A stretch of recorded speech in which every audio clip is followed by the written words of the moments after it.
Thousands of New York City workers taking to the streets and shouting, "We will not comply," over vaccine mandates, forcing them to choose between getting the jab or losing their jobs. It comes days before the mandate goes into effect. The NYPD's largest police union just filed a lawsuit to overturn the new rule and says there are no widespread COVID infections among officers with the current vax or test policy. And firefighters are not happy about it either. Watch.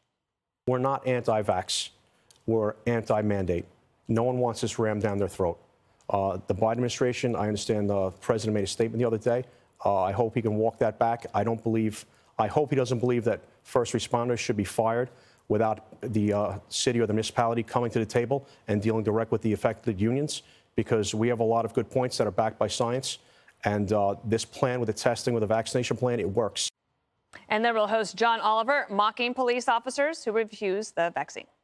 The police are supposed to be keeping the public safe. That is the point of their jobs. Yet some don't seem to give much of a about that. If an officer wants to quit over this, let them. Let the individuals who clearly don't care about public safety stop being in charge of public safety. It is really that simple.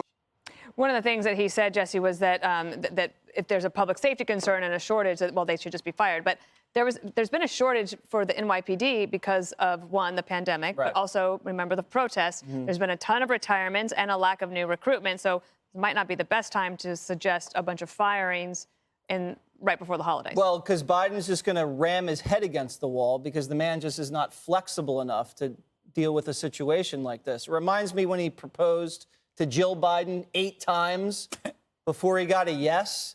Now, I'm not saying that the marriage isn't great, but I'm just saying most people wouldn't have done that. Most people might have pivoted and done something differently. And that's what makes great leaders. Great leaders are flexible. They're dynamic. If you have a general, he might change his strategy when it runs into resistance in the battlefield. A quarterback, Dana, you know, he might just check down and, throw it to the flat and just pick up the first down. That's what good leaders do. Biden doesn't do that. Biden is now facing labor shortages, inflation, a crime wave, retirements, and all he's doing is just staring straight ahead like this. And we can't do that. There's off-ramps. You have religious exemptions. You can say we're going to delay the implementation. You can say work with us. We'll pay for testing. It's probably cheaper to pay for testing daily or weekly than it is to pay everybody unemployment insurance or all the taxes you're going to lose when people are not working. But Biden doesn't see that. And a lot of the American people feel like you're supposed to unite us against the pandemic. And now, instead of doing that, you're dividing us against the unvaxxed. And that's the problem we have. And if you're going to protest, don't cause traffic. That's the one problem I have. All right, Geraldo, here you go. Well, the floor is yours. I consider myself an open-minded, inclusive person. I'm friends with all kinds of people. I'm even friends with Greg. Barely at this point, Geraldo. But with 700,000 dead Americans, I have zero patience for people who are not getting vaccinated. I am all for 100% in for vaccine mandates. Furthermore, the thing I detest is vaccinated people who are cheering on the unvaccinated to stand up for their freedoms. To me, that's like... Oh, you don't like people standing up for their freedoms? That's like this is like the mob on the street telling the person on the ledge, jump, jump. When you're vaccinated, you want people to be vaccinated and to pretend that it's a civil rights issue. The government, the Supreme Court has ruled on this. The law is settled. Their lawsuits will fail. It's a state issue, Geraldo. You misread. It is not a state issue. Yes, it is. Massachusetts is actually in the title of the ruling. Greg, it was because he was one of the parties in the action. I'm always happy when my predictions go correctly. My prediction from the A block that Geraldo hates the unvaxxed more than he hates the rapist. Thank you, America. We get crap like that. So anyway, you say things sometimes that are so crazy.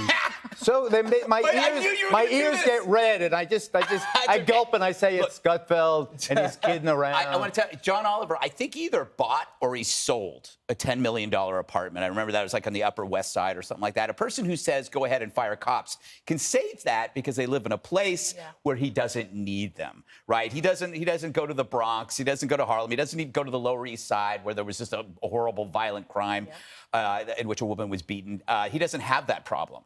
So to him, a bigger problem and a bigger own, I'm going to own these unvaxxed cops, is to tell them they get fired. But there are a lot of people that rely on those police officers that he never knows. We're watching a sleight of hand again where the media makes against vax mandates the same as against the vax. I thought the fire chief made it very clear that that's not what they're talking about. And yes, people do have different reasons for getting vaccinated and different reasons for not getting vaccinated. But what we're doing right now, and I've said this to you before, Geraldo, you're falling for it.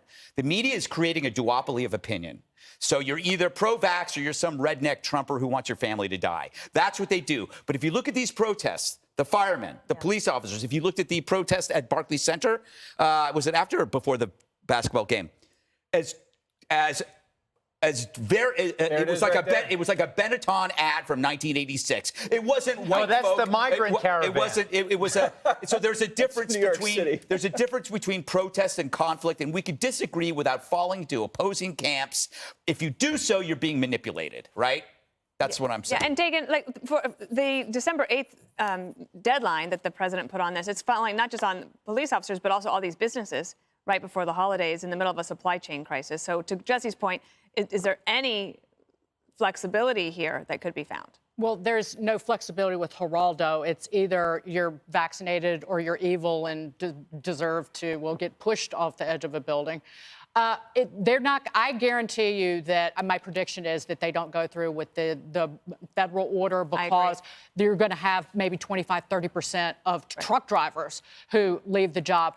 But in terms of these politicians and bureaucrats, particularly with the first responders, the very people who were there on the job every single day at the height of the pandemic, where we didn't even really know how easily it was spread before the vaccine, even before masking.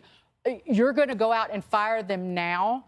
And the calculation, these politicians seem to have made the calculation that a bigger threat to the public safety and security is to have 20 to 30% of the police force let me finish, on the job and unvaccinated, rather than having 20 to 30% fewer cops on the street protecting people.